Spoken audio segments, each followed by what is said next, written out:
क्या मृत्यु के बाद माता पिता की फोटो जो होती है, फिर किसी भी व्यक्ति की जो फोटो होती है मृत्यु के बाद, क्या फोटो घर में लगानी चाहिए या अपने पूजा स्थान पर लगाना चाहिए, इन सब के बारे में आज हम जानेंगे। तो आपको भगवान शिव की एक महत्वपूर्ण कथा सुनाएंगे जिसके द्वारा पूर्णतः आपको समझ में आएगा कि क्या माता पिता के मृत्यु के बाद उनकी तस्वीर घर में लगानी चाहिए अथवा नहीं लगानी चाहिए। तो एक कहानी के माध्यम से इसको समझेंगे कि भगवान शिव ने आखिर क्या बताया कि माता पिता की मृत्यु के बाद उनकी तस्वीर घर में लगानी चाहिए अथवा नहीं। देखिए, माता पिता हमारे पहले गुरु होते हैं।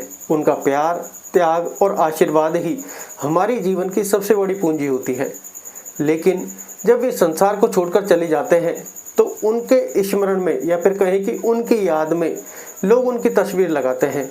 परंतु फिर प्रश्न यही उठता है कि क्या हमें उनके जाने के बाद उनकी तस्वीर घर में लगानी चाहिए अथवा नहीं लगानी चाहिए, क्योंकि कुछ लोग इसको अच्छा मानते हैं, कुछ लोग इसको बुरा मानते हैं। क्या इसका कोई आध्यात्मिक प्रभाव है? तो इसमें एक भगवान शिव इस विषय में क्या कहते हैं, उनके कथा के माध्यम से इसको समझेंगे। आज की इस अलौकिक कथा में भगवान शिव स्वयं अपने भक्त शिवदत्त को इस रहस्य से अवगत कराते हैं।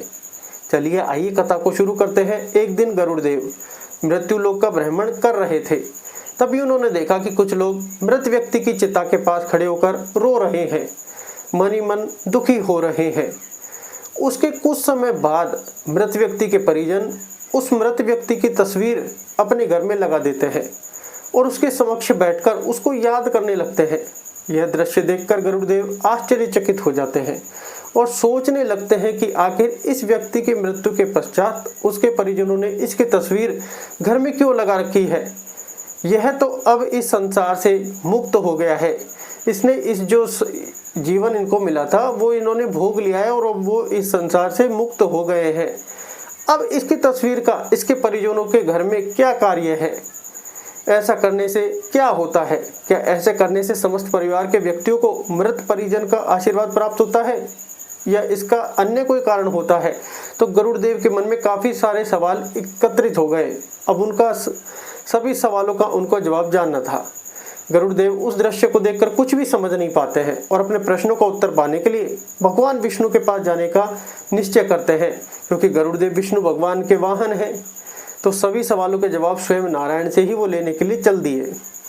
भगवान विष्णु के पास पहुंचकर गरुड़देव उन्हें प्रणाम करते हैं। गरुड़देव को देखकर भगवान विष्णु समझ जाते हैं कि अवश्य आज गरुड़देव कुछ शंका को लेकर आए हैं। काफी वो विचलित दिखाई दे रहे होते हैं, मन में ये सवाल काफी ज्यादा उमड़े होते हैं। तब भगवान विष्णु गरुड़देव से कहते हैं, हे पक्षीराज गरुड़, वैकुंठ में आपका स्वागत है। कहिए आज किस प्रयोजन से आपका वैकुंठ में आना हुआ है? आपकी चिंता का क्या कारण है? आज आप अवश्य ही किसी शंका के निवारण हेतु उपस्थित हुए हैं। भगवान विष्णु की बात सुनकर गरुड़देव कहते हैं, हे प्रभु, आज मैं आपके पास यह जानने के लिए आया हूँ कि पृथ्वी लोक पर किसी मनुष्य की मृत्यु के बाद उसके परिजन उसकी तस्वीर को घर में क्यों लगाते हैं। हे प्रभु, क्या ऐसा करना सही है? ऐसा करने से उन परिजनों को क्या लाभ मिलता है? क्या ऐसे करने से उस मृत व्यक्ति का परिवार के लोगों पर आशीर्वाद बना रहता है? गरुड़देव की बात सुनकर भगवान विष्णु कहते हैं, हे पक्षीराज, आज आपने मुझसे अत्यंत ही महत्वपूर्ण प्रश्न पूछा है और ये सब लोगों को जानना भी चाहिए। आपके इस प्रश्न के उत्तर में समस्त मानव जाति का कल्याण छिपा हुआ है। इसलिए हे पक्षीराज, मैं आपको आपके इस प्रश्न का उत्तर एक अलौकिक कथा के माध्यम से देता हूँ। आप इस कथा को अंत तक ध्यान लगाकर सुनना, और जो भी मनुष्य इस कथा को अंत तक पूरा सुनता है उसके ऊपर भगवान विष्णु का आशीर्वाद बना रहता है। क्योंकि कथाएं हमें शुरू से पढ़नी चाहिए। जैसे कोई व्रत करते हैं उसमें भी कथाओं का महत्वपूर्ण योगदान है, इसलिए कथा हमेशा संपूर्ण सुननी चाहिए।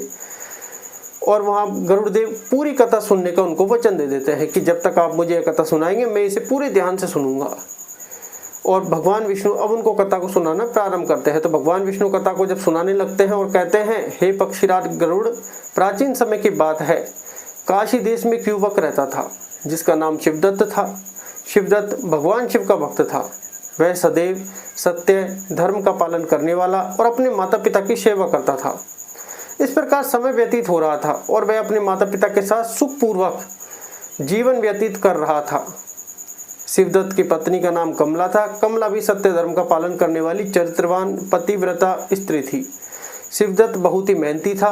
वह पूरे दिन निष्ठा से कार्य करता और उसे जितना भी धन अर्जित होता था उससे अपने परिवार का पालन पोषण करता था। वह अपने माता पिता से बेहद प्रेम करता था। फिर एक दिन शिवदत्त के माता पिता का अचानक देहांत हो गया। अपने माता पिता के गुजर जाने से वह अत्यंत बहुत ज़्यादा दुखी हो गया। अपने माता पिता का अंतिम संस्कार करने के बाद शिवदत्त ने घर के पूजा स्थान में ही अपने माता पिता की बड़ी बड़ी तस्वीरें लगवा दी। पूजा स्थान में माता पिता के जो उनका देहांत हो गया उनकी बड़ी बड़ी तस्वीरें बनवाई और उनकी बड़ी बड़ी तस्वीरें पूजा स्थान में ही लगा दी और रोज उनकी पूजा करने लगा। अब अपने माता पिता की पूजा करते हुए उसका जीवन व्यतीत होने लगा। फिर भगवान विष्णु आगे कहते हैं, हे पक्षीराज, कुछ ही महीनों बाद उसके जीवन में अजीब अजीब घटनाएं होने लगी। मानसिक अशांति बढ़ने लगी। वो हमेशा चिंता में खोने लगा। घर में कलह होने लगा और उसे सपनों में विचित्र दृश्य दिखने लगे। अब उसका अपनी पत्नी, जो उसकी पत्नी का नाम कमला था, कमला के साथ रोजाना झगड़ा होने लगा। अब शिवदत्त का मन पूरी तरह विचलित हो गया और एक दिन वह गंगा के किनारे बैठकर रोने लगा। गंगा के किनारे एक शिवलिंग रखा हुआ था। वह शिवलिंग के आगे हाथ जोड़कर बैठ गया और प्रार्थना करने लगा। वह कहने लगा, हे शिव शंभु, हे महादेव, कृपा करें, मेरा मार्गदर्शन कीजिए। मैं अपने माता पिता की तस्वीर लगाकर उन्हें श्रद्धांजलि दे रहा हूँ, क्योंकि उसको ये अनुभूति कुछ ना कुछ हो गई थी कि जब से तस्वीरें लगाई उसके बाद से ये चीज़ें हुई हैं। फिर मेरे जीवन में अशांति क्यों? वह महादेव से इस प्रश्न को करते हैं। वह सच्चे मन से भगवान शिव से प्रार्थना कर ही रहा था कि उसी क्षण दिव्य प्रकाश प्रकट हुआ। चारों ओर त्रिपुंड की सुगंध फैल गई और भगवान शिव प्रकट हुए। उनकी आंखों में करुणा थी और वाणी शांत थी। साक्षात भगवान शिव को अपने सामने प्रकट देखकर शिवदत्त चौकन्ना रह गया, स्तब्ध रह गया। उसे अपनी आंखों पर विश्वास नहीं हो रहा था कि स्वयं भगवान शिव ने उसे दर्शन दिए हैं। फिर कुछ हिम्मत करके भगवान शिव से बोला, हे प्रभु, आज आपके दर्शन पाकर मेरा जीवन सफल हो गया, मैं धन्य हो गया। अब मेरे मन में किसी भी प्रकार का कोई दोष नहीं बचा है।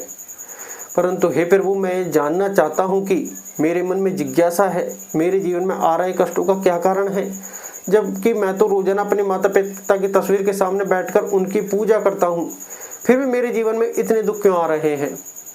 शिवदत्त की बात सुनकर भगवान शिव बोले, हे शिवदत्त, तुम्हारा प्रेम और श्रद्धा निसंदेह महान है। तुम्हारे हृदय में अपने माता पिता के लिए जो भावना है वह पूजनीय है, परंतु अनजाने में तुमने जो किया है वह न केवल आत्माओं को बांधता है बल्कि तुम्हारे जीवन में भी कलेश का कारण बन सकता है।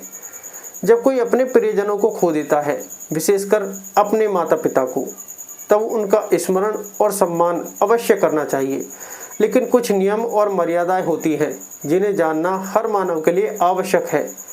हे शिवदत्त, सुनो, मैं तुम्हें 5 बहुत ही महत्वपूर्ण बातें बताता हूँ जिन्हें हर मनुष्य को भी जानना चाहिए। जब माता पिता इस संसार से विदा हो जाएं, तो यह बातें जीवन को दिशा देती हैं और आत्माओं को शांति प्रदान करती है। ध्यान से सुनना है। हे शिवदत्त, जब कोई आत्मा इस शरीर को छोड़ देती है तो उसका उद्देश्य होता है अगले जन्म की ओर बढ़ना और उस यात्रा को पूर्ण करना जो ब्रह्मांड ने उसके लिए तय की है। लेकिन जब हम उस आत्मा की तस्वीर को अपने पूजा स्थान में रखकर प्रतिदिन उन्हें स्मरण करते हैं, दीप जलाते हैं, फूल चढ़ाते हैं, तो यह प्रेम पूर्ण श्रद्धा कभी कभी एक बंधन बन जाती है। आत्मा जो आगे बढ़ना चाहती है वह हमारे प्रेम के कारण उसी भाव में रुक जाती है। भगवान शिव आगे कहते हैं, हे शिवदत्त, श्रद्धा दिखाओ परंतु उन्हें मुक्त करो, प्रेम में बांधो नहीं। आशीर्वाद में विदा करो, उनके लिए प्रार्थना करो, पर उन्हें पकड़कर मत रखो, क्योंकि सच्चा प्रेम वही होता है जो आत्मा की मुक्ति चाहता है, ना कि उसके मोह में रुक जाना। भगवान शिव ने शांत स्वर में कहा, शिवदत्त, यह बात हर गृहस्थ को समझनी चाहिए कि जो स्थान ईश्वर की ऊर्जा से भरपूर होता है, जहाँ मंत्रों की ध्वनि गूंजती है, जहाँ दीपक की लौ आत्मा को परमात्मा से जोड़ती है, वहाँ मृत व्यक्तियों की तस्वीरें नहीं लगाई जाती, क्योंकि वह स्थान आत्मा की मुक्ति का केंद्र है, बंधन का नहीं। जब हम पितरों की तस्वीर उसी स्थान पर रखते हैं जहाँ हम भगवान का आह्वान करते हैं, तो हम अनजाने में 2 शक्तियों को एक स्थान पर जोड़ देते हैं, जिससे न केवल आत्मा उलझती है बल्कि गृहस्थ जीवन में भी शांति बाधित होती है। ईश्वर का स्थान आत्मा की मुक्ति का केंद्र होता है और पितरों का स्थान स्मरण और श्रद्धा का स्थान होता है। इसलिए ईश्वर और पितरों के स्थान को अलग अलग रखो, 2 रखो, इनको एक साथ ना करो। श्रद्धा को नियमों के साथ निभाओ ताकि प्रेम भी बना रहे और आत्मा को मुक्ति भी मिल सके। ऐसे में भगवान शिव उनको आगे बताते हैं कि शिवदत्त, यदि तुम्हें अपने माता पिता की तस्वीर घर में लगानी है तो ध्यान रखना वह स्थान पूजा स्थल का ना हो जहां तुम पूजा करते हो, जहां भगवान का निवास हो। वहां केवल उस शक्ति की उपस्थिति होनी चाहिए जो मोक्ष का मार्ग दिखाती है। माता पिता की तस्वीर को किसी शांत स्थान पर श्रद्धा और स्मृति के रूप में रखो। जैसे होता है हमने किसी भी दिशा में उनको लगा दिया है, फिर कोई भी भगवान के स्थान को छोड़कर, जिससे हमारी सिर्फ यादें बनी रहे, एक कहते कि विजुअलाइजेशन हो, या फिर एक फोटो सिर्फ हमको दिखती रहे कि हाँ ऐसे हमारे पिताजी थे, ऐसे हमारी माता जी थी, सिर्फ स्मृति के रूप में उनको लगाओ। लेकिन उस स्थान पर दीपक या अगरबत्ती ना जलाओ, वह एक श्रद्धांजलि है, आराधना नहीं है। ईश्वर की ही सिर्फ पूजा होती है, क्योंकि पूजा वहाँ होती है जहाँ हम ईश्वर का आह्वान करते हैं, और स्मृति वहाँ होती है जहाँ हम प्रेम पूर्वक किसी को याद करते हैं। ऐसे भगवान शिव आगे कहते हैं, हे शिवदत्त, प्रेम और पूजा में अंतर समझो। जो आत्मा जा चुकी है उसे सम्मान दो, लेकिन ईश्वर की उपासना और आत्मा की स्मृति के मार्ग को एक न करो। यही सच्चा धर्म है। भगवान शिव ने कहा, हे शिवदत्त, तुम्हारे मन में जो व्याकुलता है वह स्वाभाविक है। माता पिता के जाने के बाद हर संतान यही चाहती है कि वह उनके लिए कुछ कर सके। पितरों की शांति के लिए श्रद्धा और तर्पण ही सर्वोत्तम माध्यम है। इन वैदिक कर्मों के द्वारा तुम न केवल उन्हें श्रद्धा अर्पित करते हो, बल्कि उन्हें अगली यात्रा के लिए आत्मिक बल भी प्रदान करते हो। यही वो मार्ग है जिससे तुम उनका आशीर्वाद पा सकते हो और उन्हें शांतिपूर्वक विदा कर सकते हो। यही सच्ची सेवा है। जो गया है उसे आगे बढ़ने दो, मोह में मत बांधो, प्रेम से मुक्त करो। यही पुत्र धर्म है, यही पवित्रता है। भगवान शिव ने गहरी दृष्टि से शिवदत्त की ओर देखा और कहा, शिवदत्त, यह संसार एक यात्रा है। आत्मा आती है, अनुभव लेती है और फिर आगे बढ़ जाती है, परंतु जब तुम मोह में डूब जाते हो तो तुम न केवल अपने हृदय को बांधते हो, बल्कि उस आत्मा की गति को भी रोक देते हो। मोह आत्मा को रोकता है, प्रेम उसे मुक्त करता है। जो गया है उसके नाम पर अच्छे कर्म करो, गरीबों की सेवा करो, भूखों को भोजन कराओ। यही वो कर्म है जो तुम्हारे माता पिता का आशीर्वाद बनकर तुम्हारे जीवन में लौटेंगे। प्रेम को कर्म में बदलो, यही सच्ची श्रद्धांजलि है। जैसे किसी को भूखे को भोजन कराना हो गया, प्याऊ लगवाना हो गया, प्याऊ में आप अपने हाथों से उनको पानी पिला रहे हैं, ये सब हो गई, ये ऑटोमेटिकली उनको अर्पण हो जाती है। फिर उनके नाम लेकर कि हे नारायण, ये मेरे पितरों को अर्पण हो। अब नारायण का नाम इसमें क्यों लिया जाता है? क्योंकि बहुत सी बार कोई और अगर हमारे घर में घुसकर कोई और उपल्ला तिपल्ला या फिर कोई और हो तो ऐसे में वो भी भोग ले जाते हैं। तो हम जब नाम लेंगे ईश्वर का कि हे नारायण, ये मेरे देवतुल्य पितरों को समर्पित हो, तो सारा काम नारायण का हो जाता है। और नारायण तो गलती हो भगवान है, तो ऐसा करने से हमें और अच्छे पुण्य मिलेंगे। हे नारायण, ये मेरे पितरों को अर्पण हो। तो अब नारायण भगवान जब करेंगे तो आपके पितरों को ही वो चीज़ें अर्पण होगी, अदर किसी गलत चीज़ को नहीं होगी। तो ये थोड़ी सी जो हमें हमारे गुरुदेव से ज्ञान मिला था वही हम आपको शेयर कर रहे हैं, क्योंकि हम भी पहले जाने अनजाने ऐसी भूल कर रहे थे। तो प्रेम को कर्म में बदलो, यही सच्ची श्रद्धांजलि है। तुम्हारे कर्म ही उनकी आत्मा की सबसे मधुर स्मृति होंगे, जो उन्हें भी सुख देंगे, तुम्हें भी उन्नति की ओर ले जाएंगे। अगर हमारे मार्ग में कोई बाधा आ रही है तो हमें भी वो बल प्रदान करेंगे और तुम्हें उन्नति की ओर ले जाएंगे, क्योंकि हम अच्छा कार्य करके उनको बल प्रदान कर रहे हैं। अब उन पितरों को हमसे उम्मीद रहती कि हमारा बच्चा अच्छा काम कर रहा है, इसकी उन्नति में चार चांद लगाओ।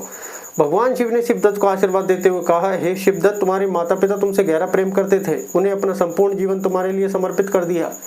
अब समय आ गया है कि तुम्हारा प्रेम उन्हें बांधने का नहीं, मुक्त करने का माध्यम बने। यदि तुम अपने घर में सुख और शांति चाहते हो तो पहले उन आत्माओं को शांति दो जो अब इस लोक की नहीं रही। श्रद्धा रखना आवश्यक है, पर उसे संयम से जोड़ो और अपने जीवन को ज्ञान से सजग बनाओ, तभी तुम्हारा प्रेम सच्चा कहलाएगा। हे शिवदत्त, हिंदू धर्म में घर में मृत परिजन की तस्वीर लगाने की परंपरा एक गहरी आध्यात्मिक भावना और संस्कृति से जुड़ी हुई है। इसके पीछे कई धार्मिक, भावनात्मक और सामाजिक कारण हैं। मृत परिजन की तस्वीर लगाने का मुख्य उद्देश्य उन्हें श्रद्धांजलि देना और उनके प्रति आदर प्रकट करना होता है। इससे परिवार के लोग उन्हें हमेशा याद करते हैं। एक स्मृति चिन्ह आप उसको लगा सकते हैं और उनकी शिक्षाओं एवं मूल्यों को जीवन में उतारते हैं। हिंदू धर्म में यह भी माना जाता है कि हर व्यक्ति पर पितृ ऋण होता है, यानी अपने पूर्वजों का ऋण, उनकी तस्वीर लगाने से यह भाव बना रहता है कि हम उनके ऋणी हैं और उन्हें सम्मान दे रहे हैं और उनके लिए अच्छे कर्म कर रहे हैं जो उनको और बल शक्ति बल प्रदान कर रहे हैं। और यह विश्वास किया जाता है कि पूर्वजों की आत्माएं हमें देखती हैं और हमारा मार्गदर्शन करती हैं। और आप बहुत सी बार नोटिस भी करते होंगे जब किसी का कोई उपल्ली बाधा या फिर कोई और तंत्र मंत्र वाली बाधा आती है तो सबसे पहले पितृ हमारी सहायता करते हैं, पितृ और घर के कुल देवी देवता। तो ऐसे में जब पितरों को हम स्ट्रॉन्ग रखते हैं, अब ये क्यों कहा गया कि नारायण का नाम लेके अपने पितरों को चीज़ें करो, क्योंकि बहुत सी बार हम जाने जाने गलत लोगों को भी भोग दे देते हैं जिससे वो शक्तिशाली हो जाते हैं और हमारे पितरों को नुकसान पहुंचाते हैं। इसलिए हे नारायण ये मेरे पितरों को अर्पण हो, तो फिर वो सारा काम नारायण का हो जाता है। और नारायण फिर हमारे पितरों को, जो देवतुल्य हमारे पितर जो हमारे सहायक जो हमारे खुद के हैं, हम हो सकता है जानते हो नहीं जानते हो, लेकिन नारायण तो सर्वज्ञ है, सर्वेश्वर है। तो इसलिए हे नारायण ये मेरे पितरों को अर्पण हो। तो आप जो भी उनके लिए करें, उनके नाम से करें, तो उसमें जोड़ दें हे नारायण, या फिर आप अपने गुरु से सलाह ले सकते हैं। उनकी तस्वीर घर में लगाने से ऐसा माना जाता है कि उनका आशीर्वाद हमेशा हमारे साथ रहता है। वो हमारे हर कार्य में हमें सफलता प्रदान या फिर कहें कि सहायक बनते हैं। सालों से चली आ रही यह परंपरा घर के वातावरण को आध्यात्मिक बनाए रखती है, हमें अध्यात्म से जोड़ती है। इससे घर में एक पवित्र और शांतिपूर्ण ऊर्जा भी रहती है। कई लोग मानते हैं कि मृत परिजन की तस्वीर देखकर ऐसा महसूस होता है कि वे अभी भी हमारे साथ हैं, जो भावनात्मक रूप से सहारा देते हैं, खासकर मुश्किल समय में। आपको बहुत सी बार ऐसा महसूस होता होगा कि कहीं आप बिल्कुल ऐसी परिस्थिति में फंस गए, वहाँ से नहीं निकल पा रहे, लेकिन अचानक से या तो आपको पितरों के दर्शन हो गए या फिर आपको एक एनर्जी फील हुई और उसी समय आप वहाँ से उससे छूट गए।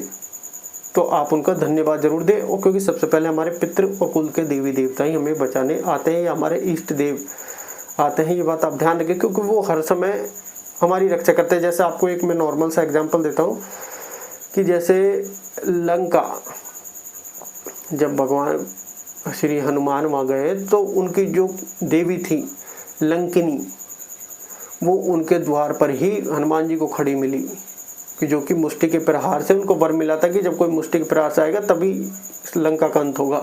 तो वो देवी उनकी रक्षा कर रही थी, वो जो उनकी देवी थी वो पूरी लंका की रक्षा कर रही थी।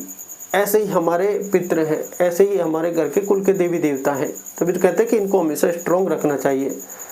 अंत में भगवान शिव ने अपनी वाणी को विराम देते हुए कहा, हे पुत्र, हो सकता है कि वह सिर्फ एक तस्वीर लगे, लेकिन उसके पीछे एक आशीर्वाद के अदृश्य शक्ति होती है, एक आत्मा जो अब भी हमें देख रही है और कह रही है बेटा मैं यही हूँ। तो ऐसे में भगवान शिवदत्त ने भगवान शिव के उपदेशों को हृदय से स्वीकार कर लिया, पूरी बात को समझ लिया। फिर भगवान शिव उस स्थान से अंतर्ध्यान हो गए। ऐसे में भगवान विष्णु आगे बताते हैं गरुड़ देव को कि हे पक्षीराज, अब शिवदत्त ने अपने माता पिता की तस्वीर को पूजा स्थान से अलग एक शांत कोने में स्थान दिया, जहाँ बस स्मृति थी, आराधना नहीं। हर वर्ष वह श्राद्ध करता, तर्पण करता और उनके नाम पर गरीबों की सेवा करता रहा। धीरे धीरे उसके घर में फिर से सुख और शांति लौट आई, नकारात्मक ऊर्जा समाप्त हुई, मानसिक अशांति मिट गई। अब उसकी अपनी पत्नी कमला के साथ जो कलेश, लड़ाई झगड़ा, जो अनबन थी, वो भी सारे बंद हो गए। और सबसे बड़ी बात, भगवान शिव की कृपा से उसका मन भी अब शांत हो गया। जो कि मानसिक अशांति से गुजर रहा था, उसका मन भी अब शांत हो गया और आत्मा भी, क्योंकि जब प्रेम के मोह से ऊपर उठता है तो वह मुक्त हो जाती है, और जब श्रद्धा ज्ञान से जुड़ती है तो उसके जीवन में शांति लौट आती है। तो आप इन सब बातों को ध्यान रखें कि जो हमारे माता पिता की या जो भी हमारे परिजनों की तस्वीर है, उसको भूल कर भी कि कभी पूजा स्थान में नहीं लगानी चाहिए, क्योंकि ईश्वर सर्वज्ञ है, सर्वेश्वर है, सिर्फ उनकी ही पूजा होती है। जैसे घर जो भी हमारे जीवन से गया है, सिर्फ उनकी याद में आप एक तस्वीर, एक फोटो को घर में कि लगा सकते हैं, कोई भी उनका स्थान दे सकते हैं। तो उस पर आप पूजा अगरबत्ती ना करें, क्योंकि ये सिर्फ ईश्वर की पूजा होती है। और जब जैसे नॉर्मल सा बोला जाता है कि आप जब भी अपने पितरों को नहीं जानते तो अब उनके लिए कैसे करें, तो देखिए ऐसा सवाल कुछ हमने भी किया था हमारे गुरुदेव से। तो उन्होंने कहा कि जो कनागत होते हैं वो सबसे इम्पोर्टेंट टाइम होता है। आप जानते हैं नहीं जानते, तो उस समय आप उनका श्राद्ध कर सकते हैं, उनका तर्पण कर सकते हैं, गरीबों को भोजन करा सकते हैं, पंडित को जिमा सकते हैं, ब्राह्मण देवताओं को जिमा सकते हैं। तो उस समय नारायण का नाम जोड़ देना कि हे नारायण, ये हमारे देवतुल्य पितरों को अर्पण हो जाए। इससे कोई गलत शक्ति उस भोग को नहीं लेगी जो शक्तिशाली होकर हमारे पितरों और हमारे ऊपर आक्रमण करे, जो हमारे जीवन में अशांति फैला दे। और जब ये सही स्थान पर जाएगी, क्योंकि हम नारायण का नाम ले रहे हैं कि हे नारायण, ये मेरे देवतुल्य पितरों को अर्पण हो, तो ये सारा कार्य नारायण से जुड़ जाता है। ये बात आप ध्यान रखें। तो जो सबसे पहले मुसीबत आएगी, सबसे पहले पितृ उसको अपने ऊपर लेते हैं और उसको हल्का करके हमारे पास आ जाते हैं। और कोई नेगेटिव एनर्जी या नेगेटिव शक्ति आते हैं तो सबसे पहले पितृ जब हमारे स्ट्रांग होंगे तो वो हम पर कभी हावी नहीं होगी। ये बात आप ध्यान रखें। इसलिए माता पिता की जो तस्वीरें उनको सिर्फ श्रद्धा का वैसे विषय रखें, स्मृति चिन्ह, और उनकी कभी वैसे पूजा ना करें। आप उनको वैसे हाथ जोड़ सकते हैं क्योंकि वो हमारे माता पिता हैं। तो ये बात आप ध्यान रखें। आशा है जानकारी आपको अच्छी लगी होगी। धन्यवाद।